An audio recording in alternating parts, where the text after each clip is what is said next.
Well, if you think that your marketing is not performing and you are like me, not that good at numbers, and you think that measurement is all about insights and data and frankly seems kind of hard to manage, like doing your accounting, and you tend to prefer to spend rather than to measure, then my guest today has got a great solution for you, because they've built a product that really helps make insights and measurement accessible to entrepreneurs. So you can really tell what part of your marketing is effective, but more importantly, what action steps to take next. We're going to talk to Mercer today, who's in Austin, Texas, and is running a company called the Measurement Marketing Academy. Mercer, welcome to the show. Thank you, Jim. Pleasure to be here. Well, it's a pleasure to have you on the show, because I hold my hand up.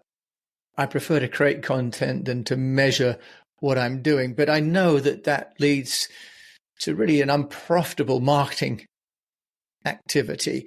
And yet I've looked at some of the measurement tools, and frankly, I get a little bit bewildered by all the data and the flows and stuff like that.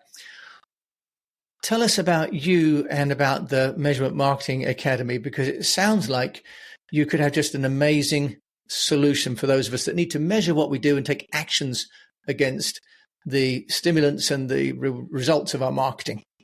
Yeah, it's a great question. The reason that we did that was because there seemed to be a gap in how people were using tools like Google Analytics. I mean, these free tools that are out there, especially from Google, that allow us to measure our marketing. People were putting the code on their pages. They were loading it up. They would go into the Google Analytics and they would look at stuff and say, like, I have no idea what this means. I'll come back in a couple of years and try to figure it out. It's like looking at the matrix for a lot of people. And I get that. And so when we came into this, we started teaching it in a kind of from left field. We kind of didn't teach it the traditional way that most people teach, like, oh, here's how you click this box to do this thing or whatever, because that really isn't hard to learn that. You can go watch that stuff on YouTube. The trick was, how do you think about this tool? In other words, how do you think about measurement as a strategy in your organization? And you have a measurement strategy, which is why we came up with something called the Measurement Marketing Framework that we can definitely go into. And then we took that and said, well, now that you know the measurement strategy, here's how to use the tools now to implement that strategy. So now Google Analytics has a certain purpose, right? Or Tag Manager or Looker Studio, whatever the tool is that you're using, it's for that specific purpose, to actually implement a strategy. Versus what I think a lot of entrepreneurs do, which is they buy all these tools, right? Some of them paid, some of them free. They start using the tool, but there is no strategy for it. So you're technically using the strategy that the tool came with, and so it ends up being that the tools start dictating your strategy, and it should be the other way around. Your measurement strategy dictate how you use the tools. And then it makes them a lot easier to use. Mercer, I think you're absolutely right. I've tried doing the pixels and the Google Analytics, and then after a while, you get onto something that's easier to do, actually, frankly. And as you say, if you work on some of these platforms like HubSpot or Zoho or Buffer, they start to, as I say, dictate what kind of content and pace and frequency. But worse still, you start to create content that looks and goes out the same as everybody else, right? And you start to lose your brand identity. Tell us a little bit about the Academy. And I've got, for those people that would like to look at YouTube, if you go to the Unnoticed YouTube channel, you'll see I'm sharing the screen for Mercer's account here, Mercer's website, which is measurementmarketing.io. But Mercer, if one signs up to the Academy, what do they get? What do some of your clients actively do once they've learned some of the tools that you've got on offer? In a word, it's transformation, because you have to think differently about how you use measurement in a conversation. And I will give you a very quick one. So like you and I are having a conversation. I'm going to listen to what you're saying. I'm going to respond based upon what I'm hearing. And you're doing the same thing, right? We're constantly adjusting. We're listening and responding. Well, that is happening right now on everyone's websites, except there's a conversation that's still there, but it's between the user and the website. Well, okay, right now, you and I are talking. It makes sense. I can hear you. But how do I hear them? How do I listen into the user side of the conversation so I can adjust the website and make sure that the conversation is going the way I want it to? Measurement's how we listen in. And so the better you get at measurement is the more you can listen into their side of the conversation so that you can adjust the website, adjust your marketing to keep the conversation going in the right direction. So the Academy teaches this sort of mindset, and it goes through a very specific framework so you can implement a strategy. And then it shows you, here's how to use this tool to actually implement this strategy. And then we bring in the tools. So instead of just trying to jump in and learn a tool like Google Analytics 4, of course, we have courses for how to do that, but we're going to first train you on the framework. Here's how to think about this stuff. Here's how to build a proper measurement plan. And now that you've done that thinking, and we make it easy because we're marketers building this for other marketers. We're not building this for data analysts and data scientists. They don't need this, but marketers really do. Entrepreneurs really do. People that are business owners really do. They need to think differently about how they're measuring their marketing efforts. And so we go through that strategy first, and then here's all the implementation courses. So whether you or somebody else in your team can do the implementation, maybe, the owner's doing more the strategy side, but we cover both strategy and tactics in the Academy.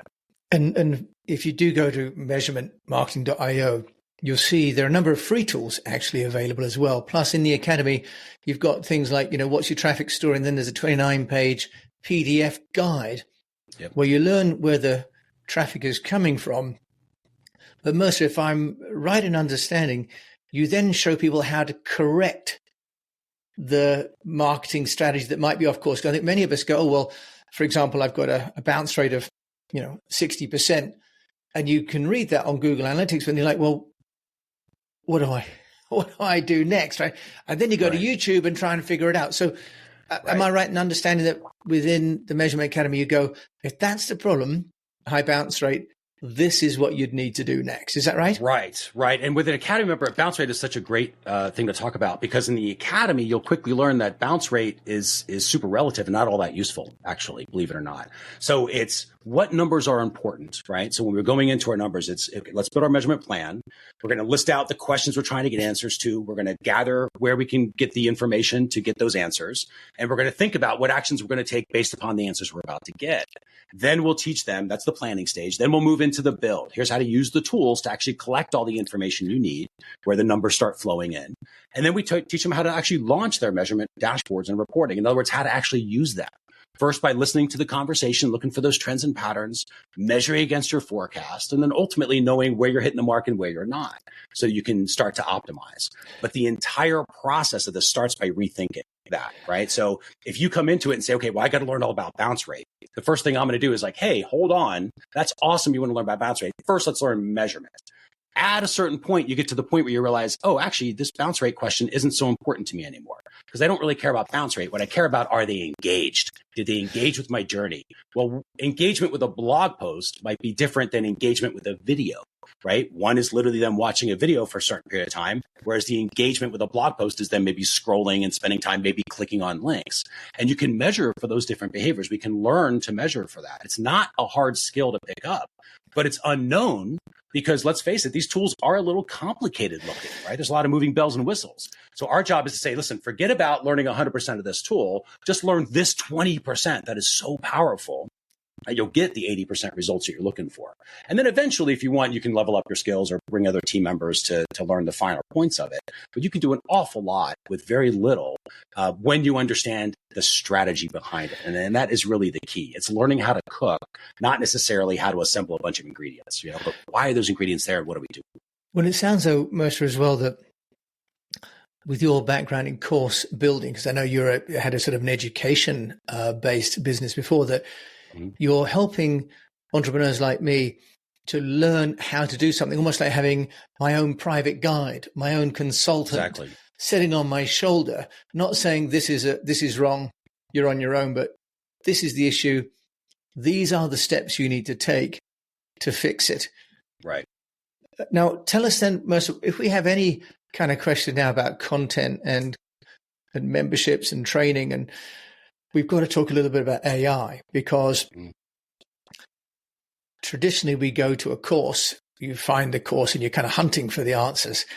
How are you using AI within measurement marketing to serve the client with the learning that they need? I know there's a proper term for this, isn't there? But I can't think of what it is. But there's sort of AI assisted, but there's a proper term for the technology now helping to find the content that you need. My daughter's using one of these maths learning programs, and it's feeding her the appropriate content for her maths level. Yeah. There's a couple of directions I'll take with that. One is kind of from an owner's perspective, like how I'm using it within our company to help grow our company. And that's just to figure out where it can best leverage the existing skills that we have in our organization, or where it can add skills that we don't necessarily have yet.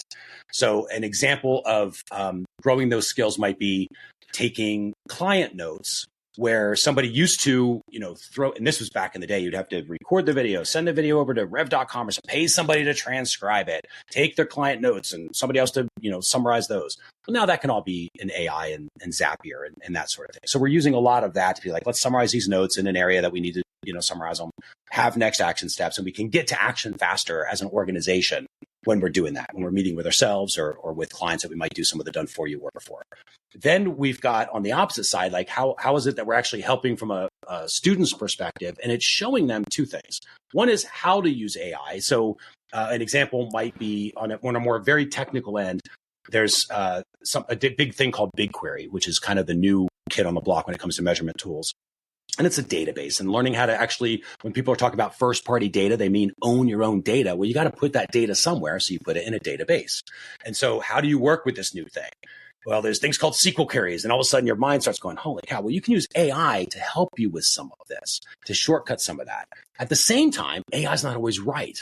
So you have to make sure that you're using it properly, and you're what we call TBVing it. You have to trust but verify that it's correct. And how do you know that? How do you actually work with AI as kind of the well-intentioned but somewhat dumb assistant that it is, right? That's how we think about it. Well-intentioned, it really, really wants to please you, but it's not always right. So you have to always kind of question it. And so we'll talk to students about that. What I do not do, and I have not done, is create an AI bot to serve customers, because I'm not a huge fan of that yet. I think human as a service is going to come back in style, because there's going to be too much of this AI stuff out there from a branding perspective. And that's one thing at the Academy that we're pretty proud of, is we have so much human contact. So when you join, you're not just getting a bunch of courses and you're left to your own devices where you get like text support back and forth, but we've got the measurement mastermind, group coaching. You've got the Ask an Instructor, where you can send videos back and forth to instructors, and instructors will send videos back and forth for you specifically to help you out. Because in this business, like, measurement's a department now. It's not a project. It's not a one and done thing. It's a constantly evolving skill set. So you need to be in a community where you can talk with one another and actually talk and connect with other humans around how they're doing stuff. So I don't think AI will ever replace that for us. I do think we'll use it in some marketing. We'll use it for some content generation things, but I'm going to hesitate currently of using AI for actually helping give answers to students, because I love the human connection component of that. And to be honest, as you teach, you learn. So I love the instructors teaching, because the more they teach, the better they get at their own skills. And if I give that to AI, I'm going to lose that power. It won't be as good, because they're going to stop teaching. And teaching is a skill, and it makes you more stronger in your own right. So that's kind of how we think about AI. Yeah, okay, there's a wonderful insight, and yet a sort of a dumb but intent to please assistant. But can you give us maybe a case study, someone that's a client of the Measurement Marketing Institute, Academy rather, what have they learned by using your templates, and what action did they take as a result? Yeah. Because it sounds like it's not just measurement, which to some degree is, that's an analysis, isn't it? What I'm understanding is you're giving people then a prescription of what to do to improve. And that's really the key, isn't it, for us, is we want to take action, not just another problem or another solution. So can you 100%. Give us an example? Yeah, exactly right. You don't want more data. You need more action, right? You want to know, do I turn off the Facebook campaign or turn it down, right? Do I start using more ManyChat or less? So we had a client that came to us where they had numbers. They had them in what they call a scorecard, and it was basically a spreadsheet. And they were just sort of recording these numbers because somebody said you should record these numbers, but they weren't really using them. So it was kind of like, okay, how do we turn this into something more actionable? And so we talked them through the measurement framework and went through that measurement marketing strategy to make sure that we understood, okay, what questions are you trying to answer? What information should we collect? What actions are you going to take about this? And then we help them with their builds, right, to set this up. So instead of looking at a spreadsheet with a bunch of numbers or a data table where their eyes were starting to cross, they now look at essentially pictures. So you think about a dashboard that sort of says like, oh, here's your landing page, but the landing page has got a little picture of the page. And then here's all the different landing pages. They all go to the cart, and the cart picture is there. And then here's the percentage of those people that are going to the cart. Here's the percentage of those people that are going through the cart to actually purchase. And here's the average amount for each one of those pages. So now they can see their user journeys. They've got 4 different user journeys. They can see them all. They can see which one is actually better than the other ones. And they can instantly look at this. And it's kind of, we call it conditionally formatted. So it lights up like red, yellow, and green. They can see the red blocks and be like, oh, I got to fix this. So now they can see it. They go, oh, I'm going to focus on the red. The greens are good. We're going to scale traffic there. The reds, we're just going to go and start to maybe learn from some of the stuff that is working. How can we apply that to, the ones that are red, and then try to adjust that. So in a couple of days, we check again and make sure that it's working properly. And it's what we call that stick figure simple approach. Because again, when you're looking at a dashboard, and I think people get confused by this, when you're looking at a dashboard, they think they should have to go analyze data because that's what they've been told. But that is not true, especially from a marketer. A marketer shouldn't have to analyze anything. They should be able to get into a dashboard, look at it, and then go back and go to work, right? Go take action, because nobody wants to be in a report all day. Kind of like your car dashboard. If you're driving your car, you see your speedometer, you instantly know, do I hit the brake or hit the gas, based upon the number that you see. And that's how our marketers' dashboard should work. So we worked with them to actually do that. And it cleared up a ton of confusion because they could see actions now. They don't see information. They don't see data. The data is naturally telling a story. Now they just see the story so they can go take the action. And that's the idea is, believe it or not, learning measurement is getting data out of the way. So you stop seeing just numbers and you start seeing those actions. Yeah, and I love that analogy with the car. You don't necessarily know how many revs the engine is turning over. You just know if you're going too fast or too slow, right? And then you just have the accelerator or the throttle. And you've got on your website case studies where people have turn businesses into sort of $2 million, accelerated businesses. So is there one example that you can give us, sort of a practical way, maybe by using your framework, someone adjusted their podcast strategy? A very recent example. We had somebody that was at a mastermind, that was at a high level mastermind, who happened to be a student, and he was on stage talking about how he 10x'd his conversion rate. I later found out that he was a student. When I was talking about it, because he was kind of his thing. He was doing this presentation on how he did it. And so he was like, yeah, I bought your course. I went through it. We set up our funnels, and I was asking, well, how did you actually do it? And he's like, I just did it in GA4, which is Google Analytics 4, kind of the newer platform that Google has now for that. Free tool, by the way. So he went in and he used the measurement marketing principles to set up the measurement on his site. And then he set up his own reports in Google Analytics 4 so he could see how things were performing. Because for them, they were trying to figure out, they were just guessing a lot, right? Well, we think money comes in here and then money spits out at the bottom, but it was a black box in the middle. They couldn't figure out how their marketing was working. So they didn't know if something broke in the middle or not. They would just keep putting money in the top and hope money came out the bottom. And when it didn't, they didn't know what broke. So setting up that measurement gave them almost like an X-ray into being able to lift that hood and see, oh, here's how the machine works. I can see the gears that are not functioning now. Let's go fix those. And that's what gave him his 10x conversion. It was because he had visibility. He could see it. And he did it as a marketer. He's not a numbers person, but he understood why he was setting up his measurement. So it was easier for him to do that, so he could actually get visibility in it. And it was a great example of somebody using measurement to get a pretty good result. Yeah, that's great. So that actually you can have an X-ray vision into where things are not coming through the system is really, really valuable. Gives you real proper insight. Mercer, you're also an entrepreneur. You've had many businesses, originally, I understand, sort of training and online training. Tell us about measurement marketing. For those people that can't see us today is probably the landmark case, because Mercer is the first guest to actually have a branded hat and T-shirt at the same time as I've got my brand hat on. So we are matchy today with our with our branded hats on. Great minds. Great minds. Mercer, tell us, how have you been getting the Measurement Marketing Academy noticed as an entrepreneur? A fantastic question, because we tried the traditional methods. We tried doing paid traffic a lot and just sort of putting our stuff out there, and it wasn't working. Now, partly this is because we had a problem creating offers. It's a skill that we have to learn, to be honest, and get much better at creating offers, which we are. But the other issue was, this is a more nuanced topic. This is like a niche of a niche of a niche. It's not as simple as selling weight loss pills or something like that, where a massive market exists for that. This is for marketers who are trying to improve their marketing results, and they've got paid traffic and they just want to make sure, like, what happened to that dollar? And should I put another dollar in that campaign? So again, niche of a niche of a niche. It required a conversation. And so what I personally have a skill, and this is something I was born with, which was great. I didn't happen to develop it, but I like speaking on stages. You know, the bigger the crowd, the better for me. So I was doing a lot of speaking on stages and noticing we got results from there. Well, fast forward, this is like a number of years ago, of course, but this thing called podcasting was starting to take hold. And people were like, hey, would you be my podcast? Well, if you think about it, podcast is like being on a virtual stage. You're in the room, even a small podcast, you're going to be in a room with a few hundred people listening to that. And larger podcasts, obviously tens of thousands or millions. So the idea was, okay, well, let's do this podcast thing, see if it works. So what did we do? We measured it. So we set up the podcast, we did the podcast, and I would measure to see the traffic coming back from that podcast. Not just did I generate traffic, did that traffic take the actions I wanted them to take? Did they engage with the brand? Did they sign up for the free membership? Did they eventually become members? So we measured for that. And I could see it coming back. And we saw the initial spike. And here's the thing specific to podcasts, which is why I love this medium so much. After about a year of doing this, we started looking back.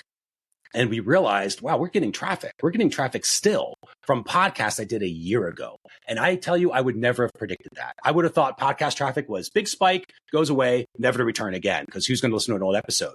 So wrong on that. There are so many long tail traffic that I get from podcasts. Now, at this point, I've done 6 years ago, 7 years ago. I still get traffic from it. Now, how do I know that? Because I've measured them all. I put a little date code so I know when I recorded the podcast. So I know which one they listened to. I know what I talked about. So I can, then it gauges me on how I can take the next podcast and continue the conversation for the things that are working and stop doing the things that weren't. So that's sort of how we get ourselves noticed, is by having conversations like this that causes somebody to go like, wow, that guy thinks a little different. This is definitely not the same old thing when you think about data. This is not what I thought it was going to be about. This is something that's causing me to think differently. Maybe they can help me. Maybe this is why it's going to be different this time with the Academy. And then they come to the Academy page more ready to engage with the brand, more likely to purchase, because we've moved them from more top of the funnel awareness through the podcast to more engaging with the brand and thinking a little bit closer to solving the problems that they have. And hopefully we can be a part of that. Yeah, and that's wonderful, Mercer. You know, the SEO qualities of podcasting is one part, you know, but then the long tail, you know, as well, as you say, of a show sticks around for a long time. I have people listening to shows that I recorded 3 years ago, and they're still big hitters in terms of downloads. So, Mercer, you've been a successful entrepreneur for many years. But, you know, I do like to ask people, without trying to embarrass anybody, if they've made one mistake, that they would, you know, give us a little bit of forewarning so we don't make the same mistake ourselves. What would it be? We'll be back after a quick break. Hi, my name's Callum Lang, and I am trying to get you a board seat. Now, the reason I'm trying to get you a board seat is that I do small business M&A. So I'm trying to put as many people onto board seats all over the world as possible, because it makes my job easier to then buy and sell those companies if I know people on the board. If you would like to sit on a board, if you would like to get paid for part-time work and to hang out with cool people, click on the link below, because I've got free tickets to attend a 2-day summit on the topic.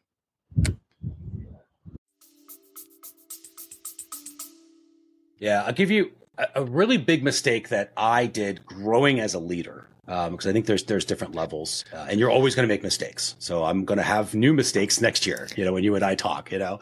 But a more recent mistake that I personally made as a manager was handing off work to our team when they weren't quite fully trained on it. I thought they were. I thought they could handle it, and I let them go and run a particular client. Right. In fact, this is one of our most successful clients now, believe it or not. So this is also a good turnaround story. But we let them run the client, and they just didn't quite have that connection of being able to how to manage a client in the same way that I would have. And so the client started leading them, and that was a problem, because when the client is telling us how to measure, that's going to go wrong, because they clearly don't know measurement, right? So why would we listen to them, type of thing? That's why they're here. But she couldn't quite figure out how to switch that back so that she could come back in the lead. So we did have a bit of a blow up. We were producing reports, to be honest, that were information, not action. And I'm looking at this going, how are we producing this result? It's a huge error. So I went to the client. The client wasn't happy, which I get, because we were not living up to our promise, which was true. So what did I do as the entrepreneur? I fell on the sword. I made everything us because it was us. And I fully accepted the responsibility.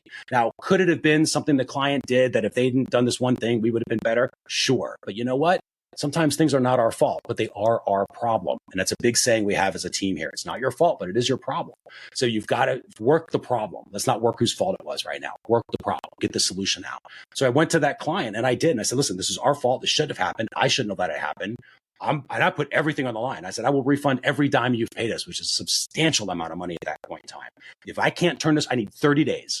I need 30 days to turn this around. If I cannot do it in 30 days, every dime is coming back to you. So there's no risk. Can we do this? And to their credit, she's like, yeah, fine, we can do it. So we did. We turned it around. We gave her these reports. All of a sudden, she had this visibility. She could take these actions she could never take before. And now she's out there talking about us all the time. And we've been with her for over a year now because of this. And we're growing tightly in our relationship together. And we're guiding her company in all sorts of areas of measurement because we were willing to just say we made a mistake. And I think that's the first thing that people sometimes don't do. They kick it off to somebody else's problem. We didn't. We accepted the responsibility. Again, not our fault, is our problem. Let's solve that. And then in doing that, created a client hopefully for life at this point, who is actively promoting us anywhere she can because of the experience that we demonstrated to her. Yeah, that's a wonderful story, Mercer. And my experience is that clients start to lead the agency if the agency is not showing leadership themselves. That's right? Exactly they step right. into the vacuum. That's exactly and they, right. As entrepreneurs or business owners, they're used to solving problems. And if they feel that the vendor, the agency, the consultant isn't doing it rather than walk away, they try and sort of triage the situation themselves. So great share there. Thank you for that. And what about a number one tip then, Mercer, that you'd give as an entrepreneur to me as an unnoticed entrepreneur? What would you say? I'll give it for those that are starting to have teams, right? Entrepreneurs that are growing their teams, because the challenge is when you become an entrepreneur, a lot of entrepreneurs come in from the freelancer. Like they're really good at doing this thing like copywriting or whatever it is. And then they start hire a team of copywriters. And now all of a sudden you're an owner and there's no training. It's just like you just become an owner the next day, right? And you're like, oh, now I'm an owner. Now I'm a manager. Now I'm a leader. How do I do all of this? And you end up becoming like a wheel and spoke sort of business model. Everything revolves around you in the middle. Your team's constantly coming to you. You're feeling stressed out and you're like a bottleneck. So the project management is kind of the issue there. So what I would encourage people to think about is not so much managing products as much as reporting productivity, and come up with systems that allow your team to report their productivity to you. So the way that we do that is we will use a project management system like a ClickUp or a Asana. It doesn't matter what you use. They can all do this. But we sort of create filing cabinets, we call it, where we say, okay, what's the thing we're talking about? So for us, it's a win course, right? These courses like how to set up Google Analytics or something like that. We'll create a course. This is the place we talk about the course. And then we have them in their notes, right? We never complete the task. It's not a task-like system. We just create this place to talk about the thing. And then we pass it to the different people who need to talk about it. Once it's done, right, and they've left their notes and everything, once it's done, it goes back in the filing cabinet. It's not deactivated because we're going to do another update to the course eventually anyway, but it sits there. And when it's there, it's got all the notes from the last time that we updated it. And then from the last time before that and last time before that. And it gets better and better and better the more that people are using it, because we don't start over from scratch. And I think with project management, that happens a lot. People start over from scratch. So it's this idea of creating a place to talk about all the different things you do as an organization, and then being able to record those places, not letting them disappear out of your system, and holding all of that conversation there so that everyone's learning from each other. From kind of what we reference it as your past self is helping your future self. Leave your notes now for your future self with the next time they have to do this, so it's easier to do the next time, right? That sort of stuff. And we constantly teach our team to do that. So the system starts getting faster and faster and faster, and it doesn't involve me, because they're helping each other out and they're learning to communicate with each other to get the work done, so that I can free myself up from that wheel and spoke being in the center all the time, and instead go focus on building revenue, growing the company in different ways that I need to do to help grow the team so that they can get the goals achieved that they want to do with their lives. Well, so that's wonderful. Final question. I've got to be speedy because we're at 28 minutes now, and I'm trying to keep this show to under 30 minutes. A podcast that you'd recommend or a book? Which one would you like to go for? selfishly, I'm going to recommend a podcast that I've recently started with a partner, Jeff Sauer, over at Data Driven U, but it's called Business Unfiltered. So if any of this kind of rings a bell and you're kind of like, oh, it's kind of like what he thinks about, we talk about operations, business operations, how to structure, how to run teams. It's really that. The business of business is what that conversation is really about. So Business Unfiltered would be the podcast I recommend. All right, there you go. For those of you that would also like to get hold of Mercer directly, how can they do that, Mercer? Great question. So it's measurementmarketing.io is our site. So you can go there, find us. And there is a free membership, which actually teaches that framework. I give away that course in that membership. So if you go to measurementmarketing.io/the unnoticed, you will get that free membership. Again, measurementmarketing.io/the unnoticed. And I love that because Mercer has taken a leaf out of my own course, which I just launched, the podcast Guest a Blueprint, which is to leave an offer for the audience, because we'd like for you to get something from listening to the conversation Mercer and I are having. I mean, you'll have information, but also we'd love for you to be able to take action on the information that you shared. So Mercer, thank you so much for joining me from Austin, Texas today. Thanks, Jim. It's been a pleasure. Thanks again for having me. Well, it's been my pleasure. And one of the joys of being a podcast host is I get to learn, from every guest information. And for me, one of the main takeaways from Mercer's sharing today is that there's a solution. That analytics isn't just about being good at numbers. It's about there's an option and an offer there to find what you need to take in terms of action against the insights and the numbers that we keep getting. So for those of us that are not numbers people, but marketing people as entrepreneurs, that's going to be a great reward. So I encourage you to go to measurementmarketing.io/the unnoticed. Until we meet again, just encourage you to keep on communicating. Thanks for listening to this episode with me, your host, Jim James, with Mercer in Austin, Texas.